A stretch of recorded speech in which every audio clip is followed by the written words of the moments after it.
පෘථිවියේ ජීවයේ බිහිවීම කියන්නේ කොයිතරම් දුර්ලභ දෙයක්ද කියන එක අපි හැමෝම දන්නවානේ. හැබැයි ඉතින් එහෙම ගොඩක් අමාරුවෙන් බිහි වුණ ජීවියක් පස්සරක්ම නැත්තරම නැති වෙන්න ගිහින් අන්තමින් බේරුණා. ඒ හැම අවස්ථාවකදීම පෘථිවියේ ජීවයෙන් 70%කට වැඩිය සම්පූර්ණයෙන්ම වඳ වෙලා ගියා.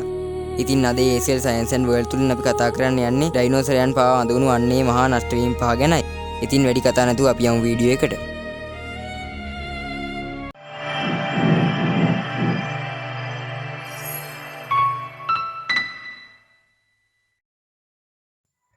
පළවෙනි එක ඕඩවිෂන් මහා නෂ්ට වීම. අපි මුලින්ම යන්නේ අවුරුදු මිලියන 445කට විතර කලින් අතීතයට. ඒ කාලේ පෘථිවියේ කාබන් ඩයොක්සයිඩ් ප්‍රතිශතය එකපාරටම අඩු වෙන්න පටන් ගත්තා. ඒකේ ප්‍රතිඵලයක් විදියට පෘථිවිය ඊටාම කෙටි කාලයක් තුල සීතල වෙලා මහා හිම යුගයකට ගියා. දෙවැන්ත ග්ලැසියර් හැදෙන්න ගත්ත හින්දා මුහුදු මට්ටම අඩු වුණා. ওই කාලේ පෘථිවියේ ජීවේ තනිකරම පාහේ තිබුණේ සාගරේ. ඉතින් මේ සාගර ජීවීන්ට අධික සීතලකට මුහුණ දෙන්න සිදු වුණා මදිවට Tamanගේ වාසස්ථානත් අහිමි වුණා. අවුරුදු මිලියන 10ක් තිස්සේ ඇදිලා ගිය මේ මහා විනාශයෙන් පෘථිවියේ ජීවයන් 85%ක්ම සදහටම නැති වෙලා ගියා. දෙවැනි එක ඩෙවනියන් මහා නෂ්ට වීම. දැන් අපි ඉන්නේ වසර මිලියන 340කට පෙර කාලේ. මේ කාලේ ඉතුරු වෙලා හිටිය අර පළවෙනි නෂ්ට වීමෙන් පණ බේරුණු ජීවීන් විතරයි. ඔන්න ඔය කාලේ ගොඩබිම අමුතු වෙනසක් වෙන්න ගන්නවා. මෙච්චර කල් පෘථිවියේ ගොඩබිම තිබුණේ පොඩි පඳුරු විතරයි. හැබැයි ශාක වලට සිදුවුණු ජාන විකෘතියක් නිසා ලිග්නින් කියන රසායනිකය හැදෙන්න ගන්නවා. ඉතින් මේ නිසා මේ ගස් වලට ආසුසට වැඩෙන්න හැකියාව ලැබුණා. හැබැයි මේ ගස් පාලනයෙන් තොරව ඔහේ පිස්සුවෙන් වගේ වැවිලා පොළවට කඩාන වැටුණා. මේ දෙවැන්ත ගස්සින්ද වායුගෝලයේ ඔක්සිජන් අසාමාන්‍ය විදියට වැඩි වුණා. අද වායුගෝලයේ 121ක් විතර ඔක්සිජන් තිබ්බට ඒ කාලේ 145ක් විතරම තිබුණේ ඔක්සිජන්. ඒ හින්දා ඒ කාලේ හිටපු සතුත් අතිවිශාලයි. කැරපොත්තා බිහි වුණෙත් ඔය කාලේ. හැබැයි අද වගේ නෙමෙයි. ඒ කාලේ කැරපොත්තන් අඩි 4ක් 5ක් විතර දිගයි. මේ යෝධ ගස්වල මුල් ගහ වගේම පස් ගුණයක් විතර ලොකු නිසා සාගරයට අධික ලෙස පෝෂ්‍ය පදාර්ථ එකතු වුණා.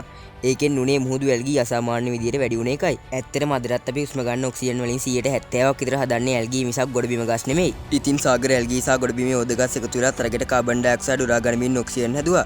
ඒකේ ප්‍රතිඵලය උනේ ගෝලීය උෂ්ණත්වය අඩු වෙලා පෘථිවිය ආයෙත් අයිස් යුගයකට යන එකයි. අවුරුදු මිලියන 3ක් පුරා මේ දෙවනියෙන් මහා නෂ්ට වීම පැවතුණා. මේකෙන් පෘථිවියේ ජීවීන් 70%ක්ම විනාශ වෙලා ගියා. හැබැයි අර අඩි 5ක විතර කැරපොත්තා නම් බේරුණා. පර්මියන් මහා නෂ්ට වීම. පර්මියන් යුගයේ අවසානයේ සිදු වූ මේ මහා විනාශය තමයි පෘථිවියේ දරුණුම විනාශය. ඒ හින්දා මේක මහා මරණය කියලා හඳුන්වනවා. පෘථිවියට කඩන් වැටුණු දෙවැන්ත උල්කාවක් නිසා පොළොව පෙළ අඩි ගණනක් උසට ලාවා ගලාගෙන ආවා. සියවස් ගණනක් පුරාවටම පෘථිවිය පුරාම ගිනිකඳු පිපිරෙන්න ගත්තා. මුළු වායුගෝලයේම කාබන් ඩයොක්සයිඩ් සහ සල්ෆර් ඩයොක්සයිඩ් වගේ විෂ වායු වලින් වැසුණා. ආසින් ඇසිඩ් වැටුණ නිසා මුහුදු ජලයේ ඇසිඩ් බවට පත් වුණා. මේ හින්දා ඔක්සිජන් වායුව පෘථිවියේ නැති වෙලා යද්දි ගැඹුරු මුහුදේ හිටපු ඔක්සිජන් නැතුව ජීවත් වෙන මාරාන්තික බැක්ටීරියාවක් මුහුද මතු පිටට ආවා. උන් මුහුදේ ඉතුරු වෙලා තිබ්බ ඔක්සිජන් ටිකත් ඉවර කරලා දැම්මා. ඕසෝන් ස්තරයත් විනාශ වෙලා ගියා. මේකෙන් පෘථිවියේ ජීවයන් 96%ක්ම සම්පූර්ණයෙන්ම විනාශ වෙලා ගියා. පුදු මේකට වගේ මේකෙනුත් කැරපොත්තා නම් බේරුණා. ට්‍රයිසික් මහා නෂ්ට වීම. අදින් වසර මිලියන 200කට කලින් වුණ මේ නෂ්ට වීම අවුරුදු මිලියන 3ක් පුරාවට පැවතුණා. මේකට හේතු වුණෙත් ලෝ පුරාම දීර්ඝ කාලයක් තිස්සේ ගිනිකඳු පිපිරීම හින්දා මහා ප්‍රමාණයෙන් වායුගෝලයට කාබන් ඩයොක්සයිඩ් සහ මේතේන් වායු එකතු වීමයි. මේ හින්දා පෘථිවියේ දරුණු හරිතාගාර ආචරණයකට ලක් වෙලා ගෝලීය උණුසුම අධික ලෙස වැඩි වුණා.